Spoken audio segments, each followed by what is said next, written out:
महाराष्ट्र के अमरावती सहित 3 जिलों में हुई हिंसा के बाद मुंबई पुलिस भी अब अलर्ट मोड पे हो गई है। आपको बता दें कि मुंबई पुलिस द्वारा लगातार रोड मार्च किया जा रहा है। इस दौरान मुंबई पुलिस ने लोगों को जागरूक करते हुए कहा है कि अफवाहों पर भरोसा न करें। फिलहाल इस पूरे मामले पर क्या कुछ सीनियर पीआई ने कहा है, आइए आपको सुनाते हैं। बता दें कि त्रिपुरा में हुई हिंसा के बाद जो है महाराष्ट्र के 3 जिलों में बेहद हिंसक लोग हो गए थे, जिसको लेकर महाराष्ट्र पुलिस सहित तमाम जो है पुलिसकर्मी लगातार वहां ड्यूटी देना। फिलहाल इस दौरान जो है महाराष्ट्र के कई जिलों में दूर संचार भी बंद कर दिया गया है। फिलहाल आपको बता दें कि इस तरह की स्थिति को देखते हुए मुंबई में अलर्ट जारी कर दिया गया। फिलहाल मुंबई पुलिस 6 किलोमीटर तक रूट मार्च करके लोगों को जागरूक कर रही है, लोगों से बता रही है कि जिस तरह से महाराष्ट्र के जिले में हुए हैं, इस तरह की अफवाहें अगर किसी तरह की होती है तो तुरंत मुंबई पुलिस को। आज का जो रूट मार्च है वो रूट मार्च बुरुली पुलिस थाने की तरफ से आयोजित किया गया था और इस रूट मार्च के दौरान यानी कि इस पथ संचलन के दौरान खारघर स्थित जो रैपिड एक्शन फोर्स की बटालियन क्रमांक 102 जो है वो भी इस पथ संचलन में शामिल हुई थी।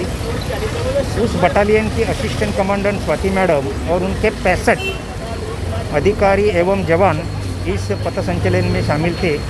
इनके अलावा बुरुली पुलिस थाने की तरफ से 100 अधिकारी और जवानों का जो भी है 100 अधिकारी और जवान इस पथ संचलन में शामिल हुए थे। कर दे। फिलहाल मुंबई पुलिस पूरी तैयारी में है और मुंबई पुलिस चाहती है कि इसी तरह की कोई भी भगदड़ न हो। फिलहाल स्थिति सुविधाजनक है और लगातार मुंबई पुलिस अलर्ट मोड में बैठी है कि किसी तरह का कोई माहौल खराब न हो। कैमरा पर्सन विनय सिंह के साथ न्यूज़।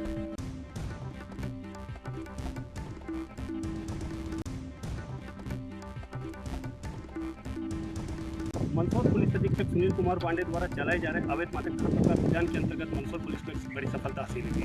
आपको बता दें कि मंदसौर की नई आबादी थाना पुलिस को फिर से सूचना दी कि कोई व्यक्ति एक सफेद रंग की इनोवा कार के अंदर अवैध मादक पदार्थ लेकर परिवहन कर रहा है। पुलिस ने सूचना के आधार पर तस्दीक करते हुए महू नीमच हाईवे 4 लाइन खेड़ापति बालाजी मंदिर के सामने एक सफ़ेद रंग की बिगर नंबर की इनोवा कार को आते हुए देखा और उस कार को रुकाकर उसके अंदर जब तलाशी ली गई तो उसके अंदर से 73 किलो अवैध डोडा चूरा बरामद किया। साथ ही पुलिस ने 3 आरोपियों को गिरफ्तार किया है।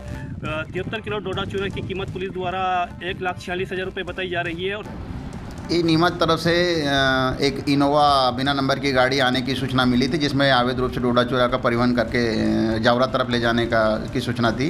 इस सूचना पर हमारा पुलिस बल गया और खेड़ापति बालाजी जो नीमच से रतलाम की ओर रोड जाने वाला है, उस रोड पे बालाजी मंदिर के पास में उस गाड़ी को रोका, उसमें चेक किया।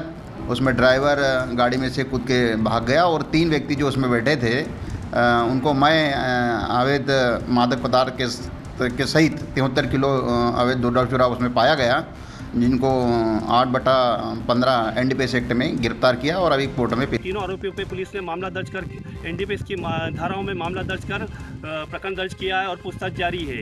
एनबी न्यूज़ संवाददाता दीप सिंह सोलंकी, मंदसौर।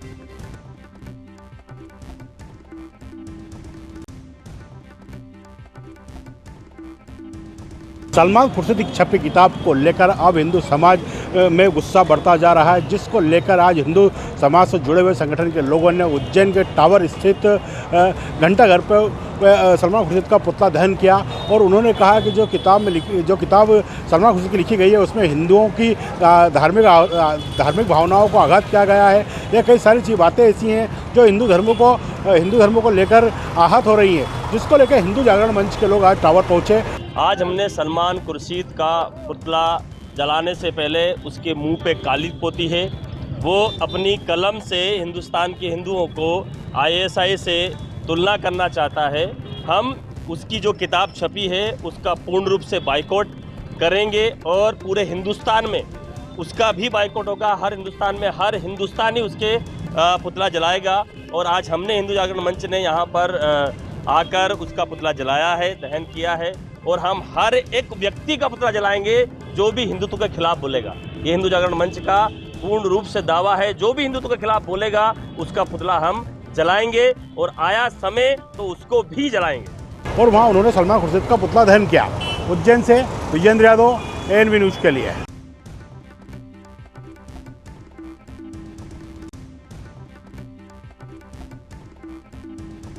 2022 के चुनाव को लेकर सभी पार्टियां चुनाव मैदान में उतर चुकी हैं, तो वहीं अपने अपने हिसाब से वोटरों को खींच रही हैं। वहीं ताजनगरी आगरा की बात की जाए तो आगरा में आज आम आदमी पार्टी की तरफ से प्रदेश महासचिव हृदय चौधरी की तरफ से 24 घंटे 300 यूनिट फ्री देने की बिजली की बात की जा रही है। तो वहीं हृदय चौधरी का कहना है कि अगर उत्तर प्रदेश में आम आदमी पार्टी की सरकार बनती है तो आम आदमी पार्टी 24 घंटे 300 यूनिट बिजली फ्री देने का काम करेगी। अब देखना होगा कि अगर उत्तर प्रदेश में आम आदमी पार्टी की सरकार बनती है।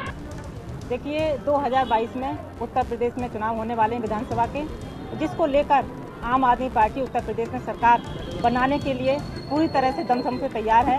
और आज यहाँ पर उत्तरी विधानसभा में आगरा में हम बिजली गारंटी अभियान चला रहे हैं। जगदीशपुरा में जहाँ की जनता पूरी तरह से तैयार है आम आदमी पार्टी को वोट देने के लिए। और बिजली गारंटी में पहला वायदा अरविंद केजरीवाल जी ने किया है कि सरकार बनते ही उनके वोट के द्वारा जिन्होंने इनको वोट दिया है और 24 घंटे के अंदर सरकार बन जाती है तो उसके बाद हम बिजली फ्री देंगे। तो क्या अपने वायदों पर ये खरी उतर पाएंगी?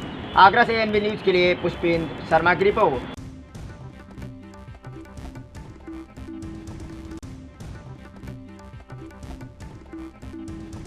खेलो इंडिया के तहत सरकार लगातार खेल को प्रोत्साहन दे रही है और वहीं पर अधिकारियों को ये दिशा निर्देश दिया जाता है कि सभी ग्राम सभाओं में ब्लॉक स्तर पर, ग्राम सभा स्तर पर जो खेल के मैदान है उनका पुनरुद्धार किया जाए, उनको जो है सुंदरीकरण किया जाए। लेकिन खेल के मैदान आज अधिकारियों के भ्रष्टाचार की भेंट चढ़े हुए हैं। इस समय हम भेटुआ ब्लॉक के सुल्तानपुर ग्राम सभा में हैं। यहाँ पे आप देख सकते हैं किस प्रकार से ये खेल का मैदान है, लेकिन यह अतिक्रमण की भेंट चढ़ा हुआ है। यहाँ पर लोग उपली पासते हैं और जो है जो खेल की भावना है, जो खेल के मैदान है उसका स्वरूप पूरा बिगड़ गया है। और यहाँ पे ऐसे में हमारे साथ कुछ लोग हैं, कुछ खिलाड़ी हैं, हम उनसे बात करेंगे कि आखिर उनकी क्या समस्या है और खेल के प्रति उनका क्या है। भैया क्या नाम है आपका? संदीप पांडे।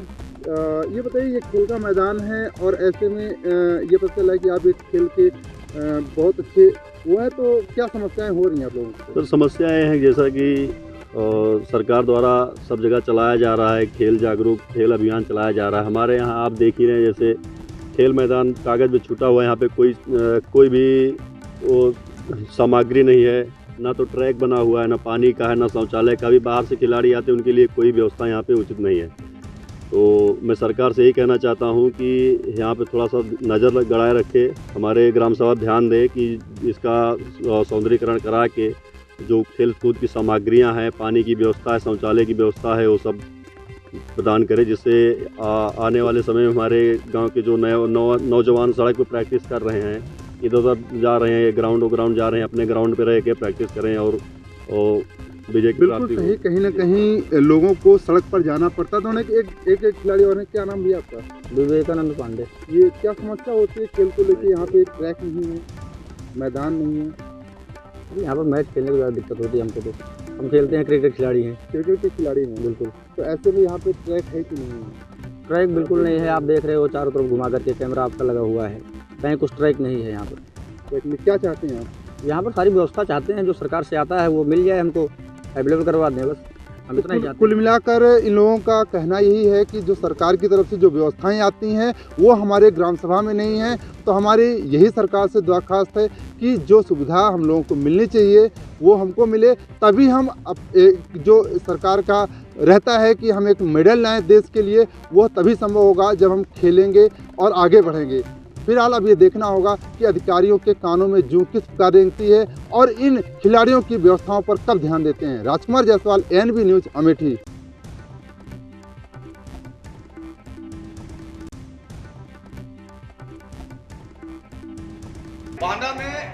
बांदा बुंदेलखंड में छत्तीसगढ़ के मुख्यमंत्री भूपेश बघेल जी का आगमन हुआ।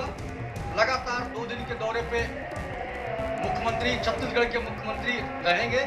आपको बता दें कि बांदा बुंदेलखंड जो ओबीसी बहुल माना जाता है, जिसको लेकर छत्तीसगढ़ के मुख्यमंत्री भूपेश बघेल जी को कमान सौंपी गई है।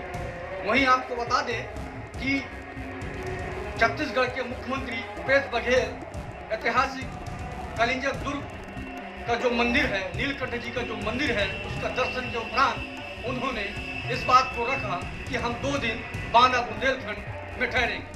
अपने वीडियो पर्सन के साथ देवानंद सिंह, एनबी न्यूज़, बांदा।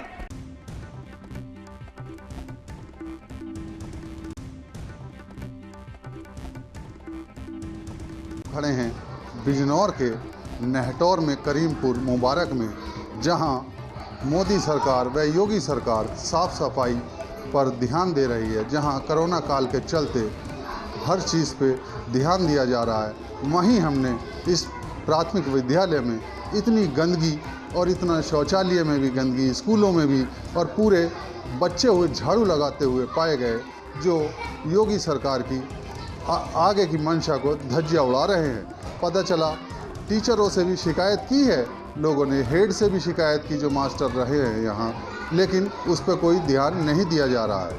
आखिर इन बच्चों को जो माँ बाप अपने पेट काट कर पढ़ने लिखने के लिए भेजते हैं, उनसे क्या झाड़ू लगाने का काम कार्य किया जा रहा है? सर ये बच्चे पहले से आ जाते हैं असल में। वैसे झाड़ू तो वही लगाते हैं, शायद सफाई कर्मचारी लगा देते हैं, वो पहले आ गए अपने कमरे में लगा रहे थे झाड़ू। तो ये सर उस दिन बच्चे जो झाड़ू लगाते हुए दिखे हैं सर, उसमें वो बच्चा सफाई कर्मचारी उस दिन काफ़ी लेट आए थे और स्कूल स्टाफ भी उसमें, हमारे टीचर उपस्थित नहीं थे। इस वजह से सर उसने बच्चे ने झाड़ू उठा के गंदगी ज़्यादा देखी तो उसने झाड़ू लगाई, लेकिन सर वो इवन लगाते नहीं हैं। कभी अगर सफाई कर्मचारी लेट हो गए थे तो इस वजह से लगाई सर। देखिए ब्लॉक नेटवर्क का एक विद्यालय मीडिया के माध्यम से संज्ञान में आया था कि कुछ बच्चे झाड़ू लगा रहे थे, उसमें मेरे द्वारा कार्रवाई कर दी गई है। जबकि साथ ही मैं अवगत कराना चाहूँगा कि बच्चों को में स्वच्छता के प्रति जागरूकता जगाने के लिए विद्यालय का स्वच्छ रहना जरूरी है। अगर कोई विद्यालय अध्यापकों के साथ पूरा स्टाफ मिलकर के विद्यालय की साफ सफाई की व्यवस्था करता है तो उसमें कहीं कोई दिक्कत नहीं है, लेकिन अगर केवल बच्चों से झाड़ू लगवाई जाती है और टीचर्स उसमें सहयोग नहीं करते हैं तो कतई वो बर्दाश्त नहीं की जाएगी। जो भी संबंधित अध्यापक या संबंधित विद्यालय इस तरह का कार्य करेगा तो उसके खिलाफ निश्चित तौर पर कार्रवाई होगी। और उनको कैसी शिक्षा दी जा रही है, काहे के लिए, फिर इस पर कोई अंकुश लगाने वाला है या नहीं, ये आगे देखना पड़ेगा। इसमें क्या कार्रवाई होती है। एएनबी न्यूज़ से गुड्डू भारती, बिजनौर।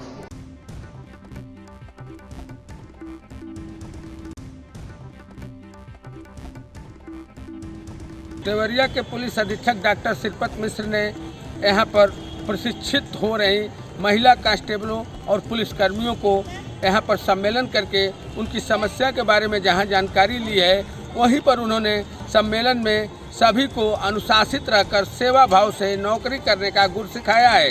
एक अध्यापक के रूप में एसपी श्रीपत मिश्र यहाँ लगभग 200 के करीब यहाँ प्रशिक्षित हो रही महिला पुलिसकर्मियों को एक एक करके उनकी जहाँ समस्या पूछी, वहीं उनके जीवन में नौकरी के दौरान अनेकों तरह की समस्याओं से निपटने के लिए संयम और सेवा के भाव का उन्होंने आदेश दिया कि सेवा भाव और संयम से रहकर नौकरी को अच्छा करके लोगों की सेवा की जा सकती है। उन्होंने कहा कि पुलिस एक ऐसा विभाग है जहां जनता की सेवा का सबसे ज़्यादा बेहतर अवसर है और हर व्यक्ति इस पुलिस विभाग से एक सेवा की उम्मीद रखता है और लोग उम्मीद से आपको पुकारते हैं। वैसे में आपको अपनी कुछ स्थिति को समझते हुए और अपनी किसी भी दिक्कत को छोड़कर जनता की सेवा के लिए सर्वोपरि तैयार रहना चाहिए। यह पुलिस विभाग में आकर हम लोग एक सभी को अपना परिवार मानकर चलेंगे तो यह विभाग और आगे बढ़ेगा और विभाग का नाम रोशन होगा। डॉक्टर श्रीपत मिश्र जो देवरिया के एसपी हैं, आज एक अध्यापक और अभिभावक और एक अधिकारी तीनों रूप में यहाँ के पुलिसकर्मियों को प्रशिक्षित करते रहे, उनकी एक एक समस्या और एक एक सवालों का जवाब देते रहे। ऐसे पुलिस अधीक्षक हैं जिन्होंने लगातार हर बिंदु पर आगे बढ़ के और हर समस्या का निराकरण कराया है और जिले में लगातार लोकप्रियता हासिल की है, जिससे लोग इनके कार्यों की चर्चा हर वक्त हर स्थान पे करते रहते हैं।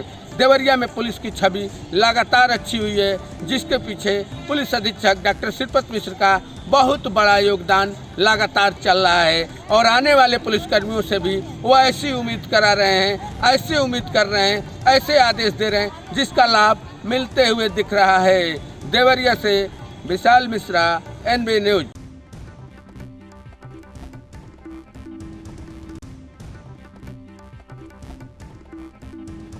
कासगंज जनपद में आज एक निजी बस ने 3 राहगीरों को रौंदते हुए एक डीजे साउंड की दुकान में जा घुसी, जिसमें तीनों राहगीरों की दर्दनाक मौत हो गई। पुलिस ने तीनों मृतक के शवों को कब्जे में लेकर पोस्टमार्टम के लिए भेज दिया है। वहीं मरने वाले राहगीरों में से एक दंपत्ति सहित 3 लोग बताए जा रहे हैं। घटना आज मंगलवार की दोपहर की है, जहां सदर कोतवाली क्षेत्र के नदरे गेट चौराहे पर उस वक्त बड़ा हादसा हुआ जब एक निजी बस संख्या यूपी 83 थी 5485 ये मिस्त्री की दुकान पर जा रही थी। तभी यंत्रित होकर बस ने एक दंपत्ति सहित 3 को बुरी तरह से रौंदती हुई डीजे साउंड की दुकान पर जा घुसी, जिसमें बाइक सवार दंपत्ति निर्मला पत्नी रमेश निवासी नसरतपुर की मौके पर मौत हो गई। वहीं घायल लालाराम को गंभीर हालत में अशोकनगर CHC अस्पताल में भर्ती कराया गया, जहां पर लालाराम की भी मौत हो गई। घटना की सूचना मिलते ही सदर कोतवाली CO सहित पुलिस अधीक्षक रोहन प्रमोद बोत्रे भी मौके पर पहुंच गए। घटना को लेकर देखिए, एक अनियंत्रित बस जो कि एक प्राइवेट बस है, माल गोदाम चौराहे पे अनियंत्रित होने के कारण कुछ लोगों को घायल किया है। लगभग 2 लोगों की इसमें मृत्यु होने की पुष्टि हुई है। 3 लोग इसमें अभी अस्पताल में पहुंचाए गए हैं। थोड़ी देर के बाद फिर से मैं इस केस में पूरा अपडेट आपको दे दूंगा। दुख व्यक्त किया। हादसे के बाद पुलिस ने बस चालक को अपनी हिरासत में ले लिया है। कासगंज से ANB न्यूज के लिए मैं अतुल यादव।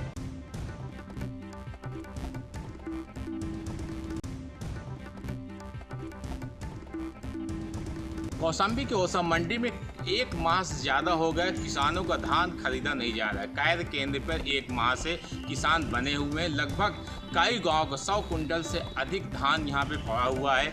2 बार बारिश भी हो चुकी है, मगर किसानों की आज तक कोई सुनवाई नहीं कर रहा है। किसानों ने छोटे छोटे अधिकारियों से कई बार गुहार लगाई, मगर किसानों की कोई समस्या सुनने वाली नहीं है। आज मौके पर पहुंचे किसान यूनियन के जिला अध्यक्ष ने पहुंचकर किसानों की समस्या सुनी और किसानों को कहा है कि जल्द से जल्द आपकी समस्या दूर होगी। किसान यूनियन के अध्यक्ष ने अधिकारियों से बात की तो अधिकारियों ने बताया कि कार्य हो रहा है, जल्द खरीदा जाएगा। किसान यूनियन जिला अध्यक्ष ने जिलाधिकारी को फ़ोन लगा के बात कही है कि अगर 2 दिन में किसानों की समस्या नहीं दूर की जाएगी तो कौशाम्बी में एक बड़ा आंदोलन किया जाएगा। जिलाधिकारी ने आश्वासन दिया है कि किसानों की समस्या 2 दिन में दूर की जाएगी। कार्य केंद्र पर किसानों की धान की तौल की जा रही है। 2 दिन के अंदर सारी समस्या दूर हो जाएगी। अगर जिलाधिकारी की बात करें, जिलाधिकारी का साफ तौर पर कहना है कि कई महीने से काम चालू है, मगर इसमें जो है कि कोई अधिकारी ने लापरवाही किया है तो उनके खिलाफ कार्रवाई की जाएगी। अगर किसानों की बात करें तो किसानों को साफ तौर पर कहना है कि 1 माह से अधिक हो गया है। अभी आलू का बीज भी लगाना है, आलू भी लगाना है और गेहूं के बीज भी लेना है, मगर 1 माह से किसान हमारी लोग की कोई समस्या सुन नहीं रहा। कार्य केंद्र पे गेहूँ की तौल। इस सूचना के अंतर्गत आज हमने मंडी ओसा का निरीक्षण किया और निरीक्षण में तत्कालीन वहाँ पे जो भी कर्मचारी मिले, दिलीप मोहन वर्मा और उनके कुछ कर्मचारी, उनको हमने टाइट किया, काफ़ी डांटा फटकारा। उनसे ये कहा कि तत्काल धान किसानों को खरीदा जाए, क्रय किया जाए। व्यापारियों धान तौल नहीं हो रही, धान की तौल होने के बाद पैसा मिलेगा तो इससे आलू की बीज और गेहूँ की बीज लेंगे और घर की खर्च भी चलाएंगे। अब देखने वाली बात होगी किसानों की समस्या कब दूर हो पाती है। Aiman Ahmad, ANB news, Kaushambi.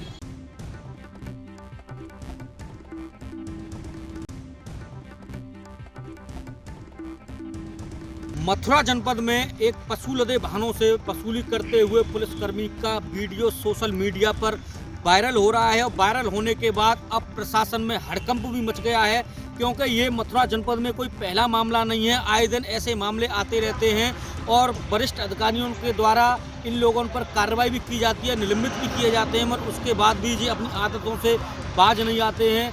यह वीडियो थाना शेरगढ़ क्षेत्र का बताया जा रहा है, जहाँ हेड कांस्टेबल के द्वारा पशु लदे वाहनों से वसूली की जा रही है, जिसका किसी के द्वारा वीडियो बनाया गया है और उसके बाद उसको सोशल मीडिया पर वायरल भी कर दिया है। और वायरल होने के बाद अब देखने की बात यह है कि मथुरा के वरिष्ठ पुलिस अधीक्षक गौरव ग्रोवर के द्वारा क्या कार्रवाई की जाती है, क्योंकि कोई भी अधिकारी इसमें जानकारी देने को तैयार नहीं है और सभी लोगों के द्वारा कहा जा रहा है कि जाँच चल रही है, जाँच के बाद जो भी कार्रवाई होगी वो की जाएगी। मगर अक्सर कर ऐसे मामले मथुरा जनपद में आए दिन आते रहते हैं और आने के बाद भी कई पुलिसकर्मियों पर मथुरा जनपद में कार्रवाई भी हो, चाहे वो किसी भी थाने का हो। और मथुरा के वरिष्ठ पुलिस अधीक्षक के द्वारा सभी थाना प्रभारियों को निर्देश भी दिए जा चुके हैं कि अगर ऐसा कोई मामला आता है तो उनके द्वारा कार्रवाई भी की जाएगी। अब देखने की बात है कि इस मामले में क्या कार्रवाई होती है। मथुरा से Rinku Sharma, ANB news.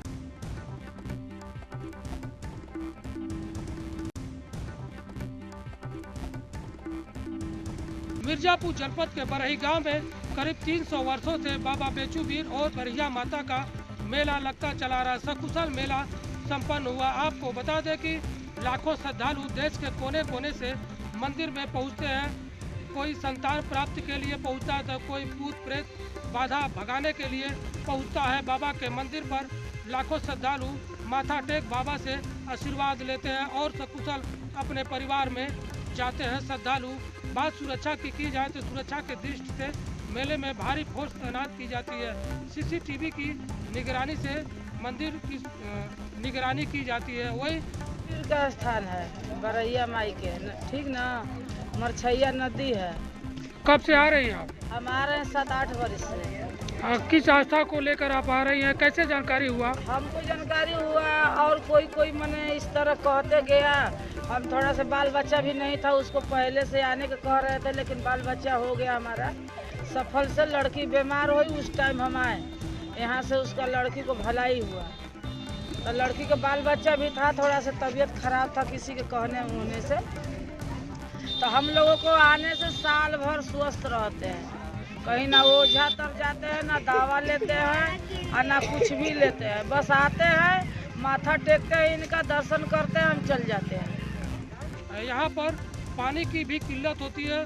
Single रास्ता होने की वजह से जाम भी बराबर मेले में बना रहता है। मिर्जापुर से एनबी न्यूज़ संवाददाता राम कुमार सिंह।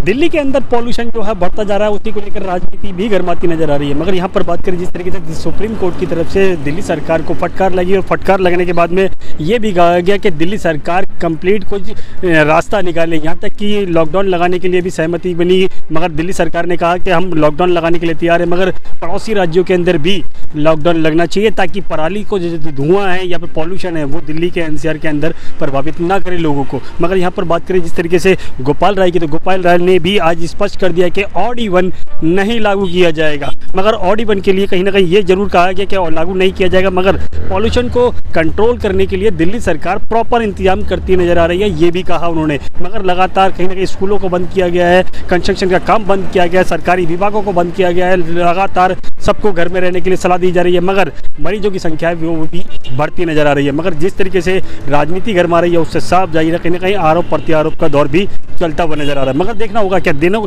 जैसे जैसे दिन चलेंगे या फिर कहें जैसे जैसे दिन बढ़ते जाएंगे, क्या राजनीति गरमाती जाएगी या फिर पॉल्यूशन का स्तर भी बढ़ेगा। मगर पॉल्यूशन का स्तर लगातार दिल्ली की जनता को परेशान करता नजर आ रहा है और दिल्ली की जनता जो है वो सरकारों से, यानी केंद्र सरकार से और राज्य सरकारों से, दोनों से उम्मीद करती है कि पॉल्यूशन कम किया जाए। मगर पॉल्यूशन जो है वो अभी तक कम होता हुआ नहीं दिखाई दे रहा है। तीनों में जिस तरह से कि ये जो कंस्ट्रक्शन वर्क है इसको बंद करने का, दूसरा जो है वर्क फ्रॉम होम का सभी लोग करें, और इंडस्ट्री को लेकर के कि उसको भी अगर अभी प्रदूषण को देखते हुए बंद किया जाए, तो ये 3 प्रस्ताव रखे गए हैं। कैमरा पर्सन इरफान खान के साथ राजीव कुमार तिवारी, एनबी न्यूज़, दिल्ली।